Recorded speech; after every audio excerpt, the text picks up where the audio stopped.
नमस्कार दोस्तों, आप सभी का हमारे YouTube चैनल पर एक बार फिर से स्वागत है। दोस्तों, एक ऋषि थे, बहुत ही ज्ञान तपस्वी और विख्यात। दूर दूर से लोग उनसे शिक्षा ग्रहण करने आते थे। एक बार एक राजकुमार भी इनसे शिक्षा प्राप्त करने के लिए आया।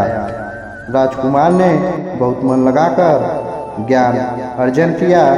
एक दिन जब शिक्षा पूर्ण हुई तो ऋषि ने उस राजकुमार से कहा, जाओ वत्स, अब तुम्हारी शिक्षा पूर्ण हुई। अब इस शिक्षा का उपयोग करके तुम अपने और दूसरों के जीवन को बेहतर बनाओ, एक अच्छे समाज का निर्माण करो, लोगों को सही राह दिखाओ।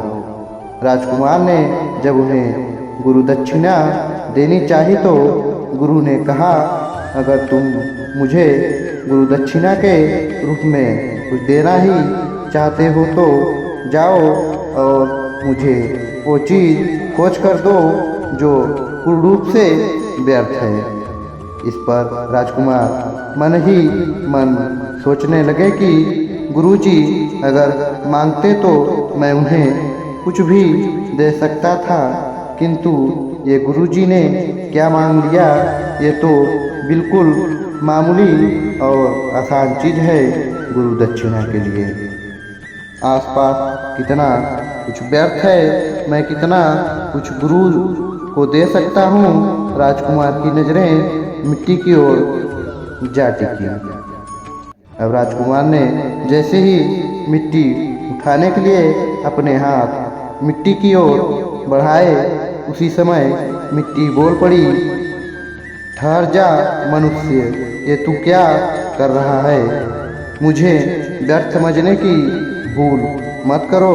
तुम्हारे खाने पीने से लेकर बहुमूल्य धातुओं को बनाने में मेरा बहुत बड़ा योगदान है। तुम्हारे तन पर ये वस्त्र, हवा में फैली सुगंध और जीवित रहने के लिए फल, अनाज सब मुझसे ही जन्म लेते हैं। उन सब की बुनियाद ही मैं हूँ। मिट्टी की बात सुनकर राजकुमार सोच में पड़ गया और फिर वो आगे बढ़ गया।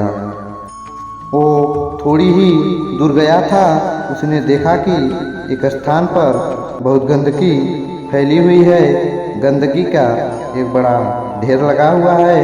यह देख राजकुमार ने सोचा कि इससे व्यर्थ तो कुछ हो ही नहीं सकता, यह सब पूर्णतः व्यर्थ है। इतना सोचकर जब राजकुमार ने कचरे की ढेर की ओर अपना हाथ बढ़ाया तो उसमें से आवाज आई, रुको मानव, तुम भला मुझे व्यर्थ कैसे समझ सकते हो?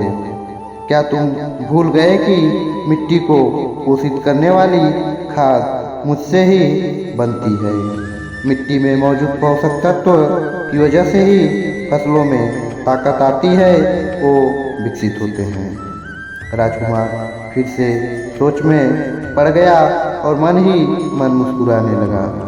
तभी राजकुमार को गुरुजी का दिया हुआ आखिरी सबक उसे समझ आ गया था कि व्यर्थ तो वह है जो दूसरों को व्यर्थ और तुच्छ समझता है।